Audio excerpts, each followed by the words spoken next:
kabarnya? Yuk kita mau bersama-sama mengikuti ibadah secara online. Siapkan diri, siapkan hati, semua bangkit berdiri. Kita mau mengundang Tuhan Yesus masuk dalam hidup kita. Kita mau nyanyikan pujian ini ya. Mari masuk, masuk hatiku.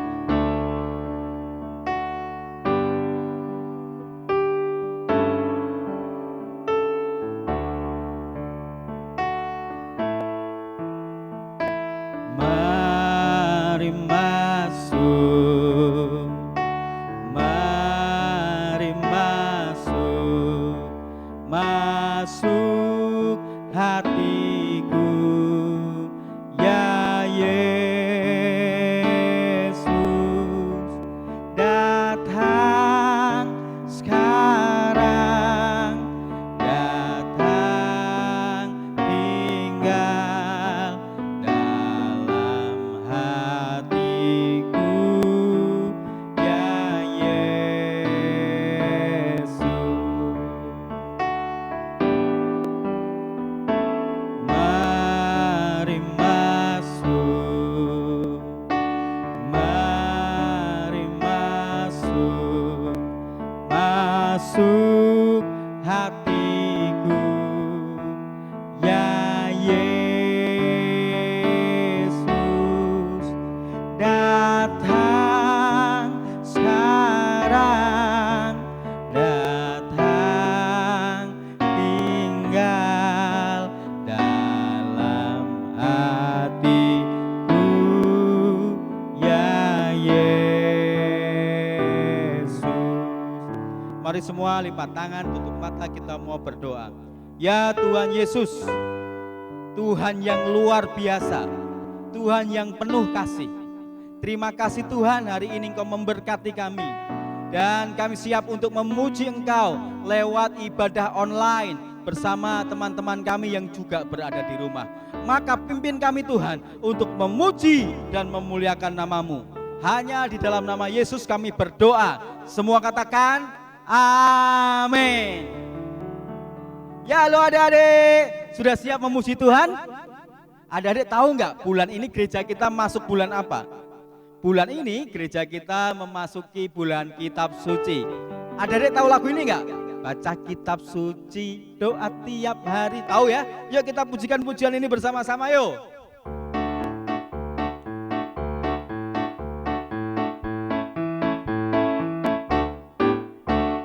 Baca kitab suci, doa tiap hari, doa tiap hari, doa tiap hari. Baca kitab suci, doa tiap hari kalau mau tumbuh, kalau mau tumbuh, kalau mau tumbuh. Glory haleluya, baca kitab suci, doa tiap hari kalau mau tumbuh. Yo, sekali lagi. Baca kitab suci, doa tiap hari, doa tiap hari, doa tiap hari. Baca kitab suci, doa tiap hari kalau mau tumbuh, kalau mau tumbuh, kalau mau tumbuh. Glory haleluya, baca kitab suci, doa tiap hari kalau mau tumbuh. Siapa di sini suka baca kitab suci? Suka baca Alkitab tiap hari? Siapa suka baca cerita-cerita Alkitab? Adik-adik tahu ada kisah tentang 5 roti dan 2 ikan? Ya, kita mau nyanyi lagu ini ya supaya kita tahu cerita-cerita dalam Alkitab. Ayo Kak Gilbert.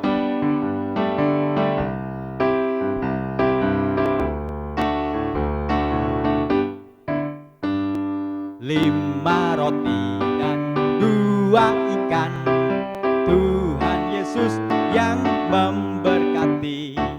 Dimakan 5.000 orang. Sisa berapa? Sisa 12 keranjang. Yo, sekali lagi. 5 roti dan 2 ikan, Tuhan Yesus yang memberkati. Dimakan 5.000 orang, sisa 12 lagi ya. 5 roti dan 2 ikan, Tuhan Yesus yang memberkati. Dimakan 5.000 orang, sisa 12 keranjang. Ya adik-adik, sudah siap mendengar firman Tuhan? Yuk semuanya siapkan hatinya, siapkan konsentrasi. Kita mau mendengar firman Tuhan, tapi sebelumnya kita mau nyanyi pujian ini ya.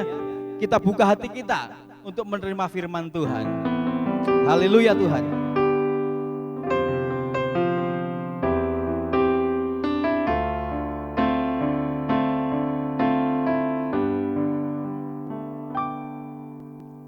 Ku buka hatiku untuk firman-Mu. Ku ingin menjadi seperti Yesus. Berfirmanlah Tuhan, ku mau mendengar dan melakukannya setiap hari. Sekali lagi yuk kita mau nyanyikan pujian ini. Ku buka hatiku untuk firman-Mu. Ku ingin menjadi seperti Yesus. Berfirmanlah Tuhan, ku mau mendengar dan melakukannya setiap hari. Roh Kudus yang manis, tolong aku menuruti firman Tuhan. Roh Kudus yang manis, jadikanku anak Tuhan yang manis. Sekali lagi dari awal kita nyanyikan pujian ini ya. Ku buka hatiku untuk firman-Mu. Ku ingin menjadi seperti Yesus. Berfirmanlah Tuhan, ku mau mendengar dan melakukannya setiap hari.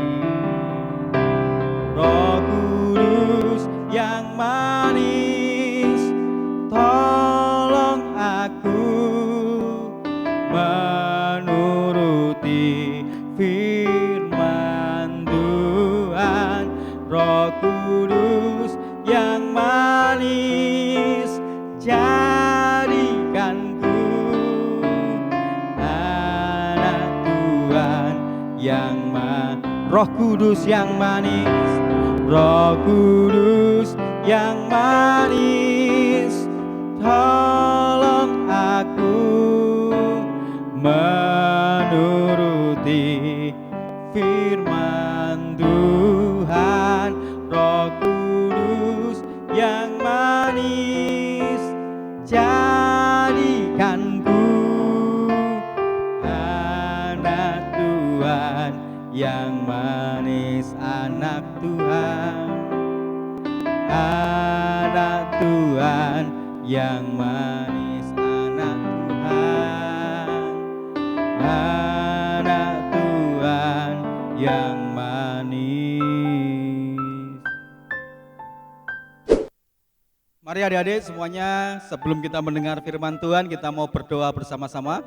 Semuanya lipat tangan, tutup mata, kita mau berdoa. Ya Tuhan Allah Bapa kami yang kami kenal, di dalam nama Tuhan Yesus Kristus, Tuhan sebentar lagi kami akan mendengar firman-Mu. Buka hati kami sehingga kami menerima firman Tuhan dengan penuh sukacita. Dan firman Tuhan itu bertumbuh dalam setiap kehidupan kami. Kami bukan hanya mendengar, tetapi kami menjadi pelaku firman Tuhan. Terima kasih Tuhan Yesus, hanya di dalam nama-Mu kami berdoa. Haleluya, amin. Halo adik-adik, kita hari ini mau bercerita atau mendengar sebuah cerita tentang Tuhan Yesus melakukan mujizat. Siapa di sini yang pernah sakit? Kalau kalian sakit, kalian pergi kemana? Dokter, ya. Oh, di rumah saja, minum obat di rumah saja. Oke. Kita mau melihat cerita Tuhan Yesus yang menyembuhkan orang yang buta. Adik-adik, ada seorang pengemis, orang yang meminta-minta. Dan pengemis ini dia buta. Butanya kapan? Dia buta sejak lahir. Ketika dia dilahirkan, dia mengalami buta, tidak bisa melihat apa-apa, dan itu terjadi ketika dia sejak lahir. Suatu hari dia mendengar bahwa Tuhan Yesus dan rombongan dan murid-muridnya akan datang ke kotanya. Dan ketika Tuhan Yesus datang ke kota di mana pengemis buta itu tinggal, Tuhan Yesus dan murid-muridnya mendatangi pengemis buta itu. Dan muridnya bertanya seperti ini, "Guru, ini pengemis ini kita tahu dia buta sejak lahir. Pertanyaannya gini, Guru, siapa yang berdosa? Diakah yang berdosa atau ayahnya atau ibunya yang berdosa? Karena orang ini jadi buta." Adik-adik tahu, zaman dulu orang mengira ketika orang sakit, ketika orang mengalami musibah, ketika orang mengalami kecelakaan, itu dikarenakan karena mereka berdosa. Tapi apa jawab Yesus? Tuhan Yesus menjawab sangat menarik. Dia menjawab seperti ini. Orang ini buta sejak lahir bukan karena dia berdosa, atau bukan karena ibunya berdosa, atau ayahnya berdosa. Tetapi dia buta sejak lahir, itu ada rencana Allah yang harus dilakukan kepadanya. Ada rencana Tuhan yang akan dikerjakan kepada orang ini. Terus apa yang terjadi adik-adik? Kemudian Tuhan Yesus meludah ke tanah, gitu ya. Kemudian ludahnya diaduk-aduk, dicampur tanah. Kemudian ludahnya dan yang bercampur tanah itu diambil, kemudian dioleskan ke mata orang buta itu. Setelah dioleskan ke matanya, orang buta itu disuruh untuk mandi atau mencuci mukanya dan membasuh badannya di sebuah kolam. Kolam yang namanya adalah kolam Siloam. Adik-adik, kalau buta kan merem, gelap, gak bisa melihat apa-apa. Bagaimana dia bisa sampai ke kolam Siloam itu? Ada seorang temannya yang baik.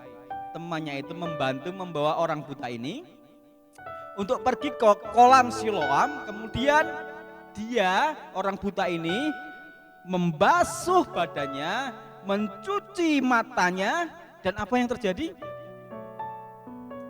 Orang yang buta sejak lahir itu kemudian bisa melihat.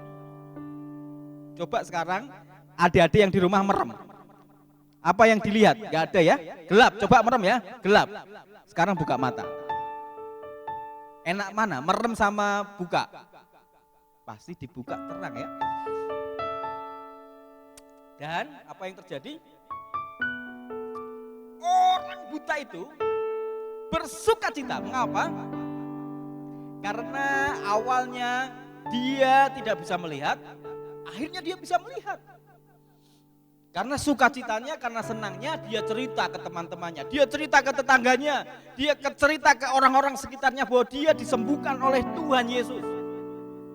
Tidak hanya cerita kepada tetangganya, dia pergi juga kepada orang Farisi, kepada ahli-ahli Taurat. Dia bercerita bahwa Tuhan Yesus sudah menyembuhkan dia. Tuhan Yesus sudah membuat dia bisa melihat lagi. Wah. Coba lihat gambarnya itu. Tapi apa yang terjadi? Orang-orang Farisi itu tidak percaya dan malah mengusir pengemis yang tadinya buta itu keluar dari bait Allah. Khusus, aku nggak percaya kepadamu.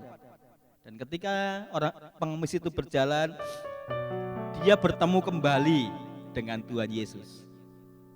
Dan dia sangat senang bertemu dengan Tuhan Yesus. Mengapa? Karena Tuhan Yesus sudah menyembuhkan dia.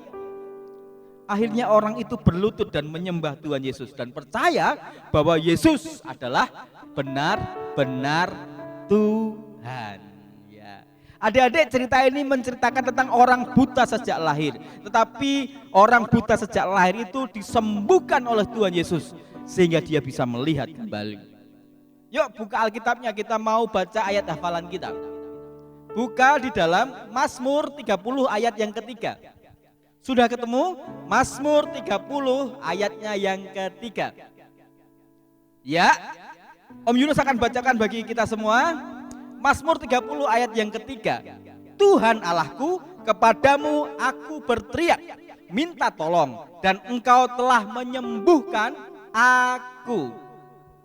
Oke, sampai di sini adik-adik, sampai ketemu minggu depan di ibadah online bersama KA Gia Galunggung. Sampai jumpa minggu depan. Syukur pada Allah. Deo Gracias.